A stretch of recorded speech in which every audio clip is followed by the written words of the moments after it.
Good morning, everyone. This is Christina Edwards, and I'm back with another book review. This time I dove into one that I was just hearing a lot about. It's called The Let Them Theory by Mel Robbins. And I wanted to dive in and see if it's worth our time to really invest in. I know that time is short. Although you're in the car a lot, I'm sure there's calls that you make back and forth, not necessarily time to read another Audible, but this one I'm going to say is absolutely worth it. So let me tell you a little bit more about what's in the book. This definitely is not going to be able to replace you diving in and learning all the tools, tactics, and ideas in it, but hopefully it'll help you know if it's worth your time to spend in it. So first of all, what is the let them theory? So let them is really interesting because it really is about let them and let me. It's a very powerful theory about really not trying to control everything, which I know in my life is certainly a struggle. And I think a lot of people out there, you know, when you're going through and you're trying to work on a transaction, you're working with a client, you're working with all of the different vendors that you're bringing to the table, you just want to make sure that that transaction goes well. And you can't control what is going to happen. You can't control what people are going to do. And sometimes that's hard when you're working for your client and trying to get everything right. Or your kids when you really just want them to pick up their room. Or your husband when you really want him to help with something. And so this is really powerful. And I'm telling you, I'm using this already a lot of different times. And it's going to be a game changer for me. So what it is let them is really about stop spending energy just trying to control everyone. Like, what can you do instead? And it's about saying, let them, they're going to do what they're going to do. And I'm going to pause, especially if I get stressed by whatever they did. I'm going to pause and I'm going to breathe and I'm going to choose what my response is. Because that's what we can do, is we can choose our response. And when we stop spending all that time trying to control the other pieces, and we really can spend time thinking about what our responses are more values-based, they're more strategic, they're more in alignment with your overall goals of what you're wanting for your client or for your life, and it just changes the game. So I'm going to dive right into a couple of specific pieces. Okay, so let's dive in with a quick example of just what this theory is. So in the book, there was this one story that I loved that Mel walked through. And it's a park that she would go to, and she would walk her dogs just about every day, a park she really enjoyed going to. And when she got there, she was talking to the park ranger, and the park ranger shared that just make sure you keep your dog on leash and you're picking up after your dog, because there's been a lot of complaints and we're having to consider whether we're going to close the trails for people walking their dogs because it's letting other people not be able to enjoy the trails. And she's like, oh my goodness, like, no, I always follow the rules, don't worry. Well, within 2 minutes she comes up on the trail, and here is this lady with her dog off leash, and this dog is running around, jumping up on people, like taking off, coming back fast. And then sure enough, as they continue on, this dog decides to poop on the trail. And the lady who has the dog just lets the dog, but actually kicks leaves over top of the poop right in the middle of the trail and continues on. And so this was one of the moments that Mel had to let them, but also decide, like, what does let me look like? So let them is like, you can't control if someone's going to let their dog poop on the trail right in front of you. You can't control if someone's going to let their dog run off leash. And trying to control them isn't going to make things any better.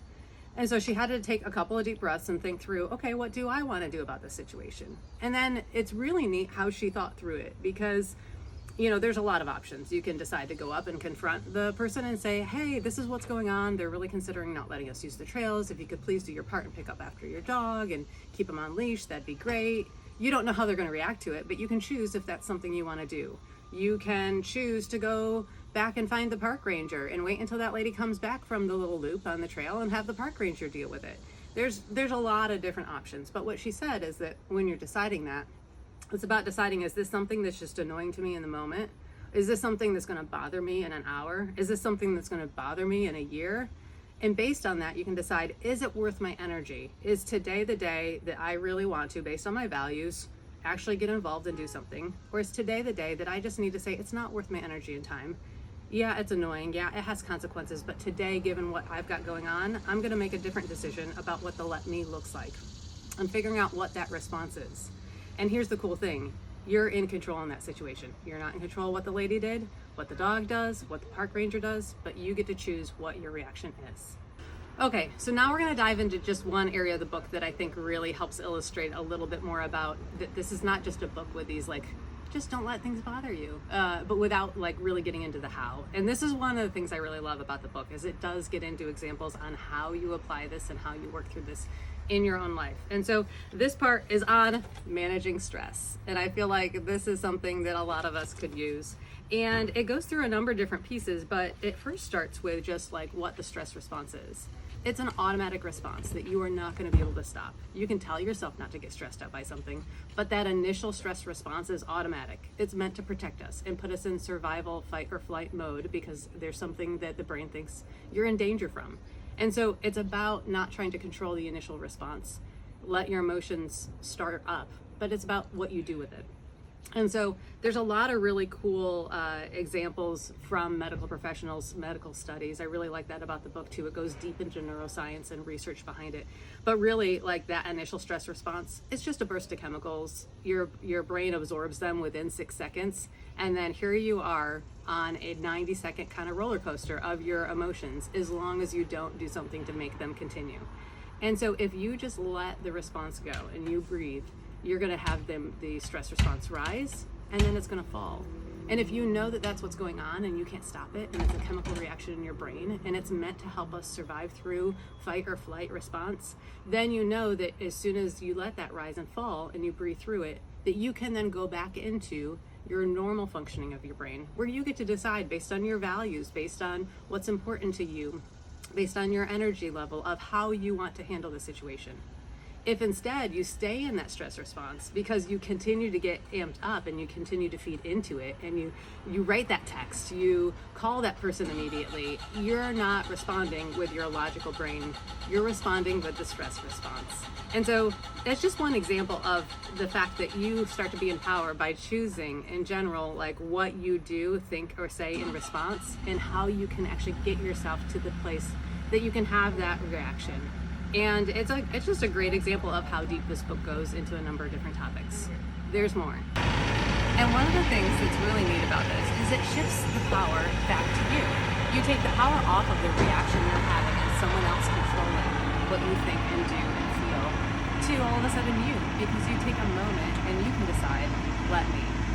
So I'm sure in your life you have a lot of examples you could apply this to. If you drove today, you may not have been happy with some of the drivers and what choices they made.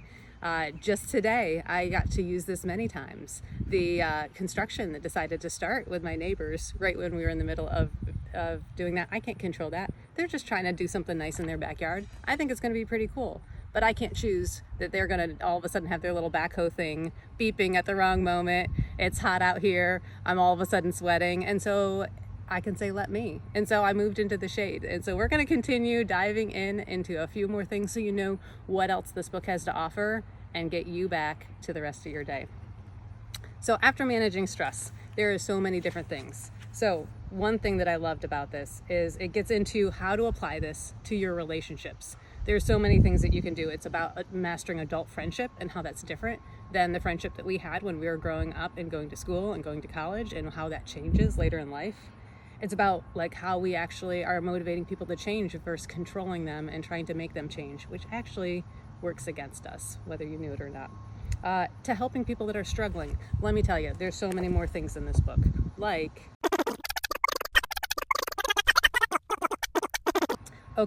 like dealing with other people's emotions.